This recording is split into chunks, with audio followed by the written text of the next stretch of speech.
இந்த வீடியோல சிறப்பு தீவிர திருத்த கணக்கீட்டு படிவத்தினை எப்படி நிரப்புறதுங்கிறத பத்தி பார்க்க போறோம்.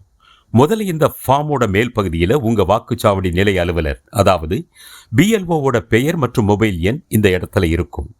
இந்த ஃபார்மை ஃபில் பண்ணும்போது ஏதாவது உங்களுக்கு டவுட்ஸ் வந்தா அவங்களுக்கு கால் பண்ணி நீங்க கேட்டுக்கலாம். இந்த படிவத்தோட மேல் பகுதியின் இடதுபுறம் பார்த்தீங்கன்னா வாக்காளரின் பெயர், அவரோட வாக்காளர் புகைப்பட அடையாள அட்டை எண், முகவரி மற்றும் அவருடைய பெயர் வாக்காளர் பட்டியலில் எந்த சட்டமன்ற தொகுதியில், எந்த பாகத்தில், எந்த வரிசை எண்ணில் இருக்கு அப்படிங்கிற விவரம் ஏற்கனவே நிரப்பப்பட்டிருக்கும். அதோட படிவத்தின் வலதுபுறம் அவருடைய போட்டோவும் பிரிண்ட் ஆகியிருக்கும். வாக்காளரோட போட்டோ பக்கத்தில் அவருடைய தற்போதைய போட்டோவை ஒட்டுவதற்கு காலி இடம் கொடுக்கப்பட்டிருக்கும். அதில் அவருடைய புதிய போட்டோவை ஒட்டணும். அதுக்கப்புறம் இந்த படிவத்தை வாங்கிய அத்தனை வாக்காளர்களும் முதல் பகுதியில் அவர்களுடைய விவரங்களை நிரப்பணும். அதாவது பிறந்த தேதி, ஆதார் எண், விருப்பம் இருந்தால் கைபேசி எண், தந்தை அல்லது பாதுகாவலரின் பெயர், அவங்களோட வாக்காளர் புகைப்பட அடையாள அட்டை எண் இருந்ததுன்னா அதையும் எழுதலாம்.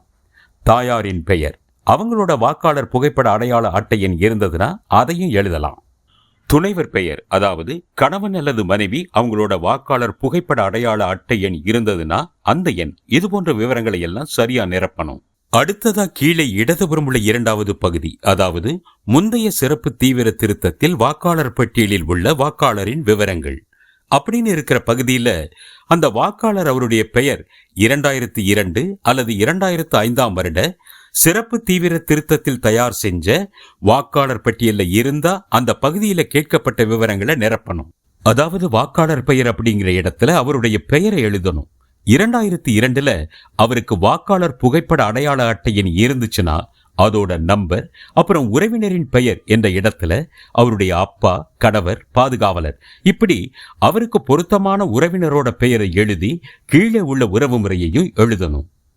அடுத்து 2002 அல்லது 2005 சிறப்பு தீவிர திருத்தத்தின் போது அவர் எந்த சட்டமன்ற தொகுதியில் இருந்தாரோ அந்த தொகுதியுடைய பெயர், எண் மற்றும் அந்த வாக்காளரோட பாகம் எண், அதாவது பூத் நம்பர், வாக்காளர் பட்டியல் அவரோட வரிசை எண் ஆகியவற்றை எழுதணும். ஒருவேளை அந்த வாக்காளரோட பெயர் 2002 2005 வாக்காளர் பட்டியல்ல இல்ல, அப்ப என்ன செய்யறதுன்னு அடுத்து பார்ப்போம். 2002 2005 வாக்காளர் பட்டியல் அவர் பெயர் இல்லைன்னா அவரால் இரண்டாவது பகுதியை நிரப்ப முடியாது.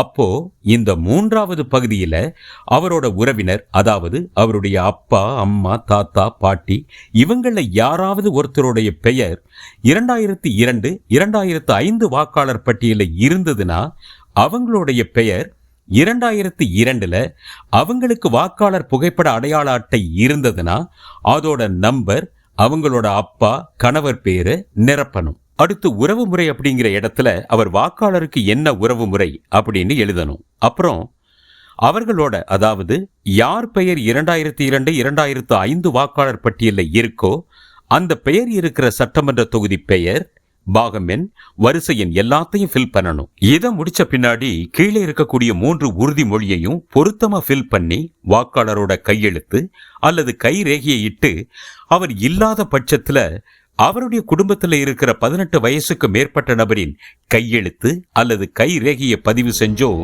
வாக்குச்சாவடி நிலை அலுவலர்கிட்ட கொடுத்துடணும்.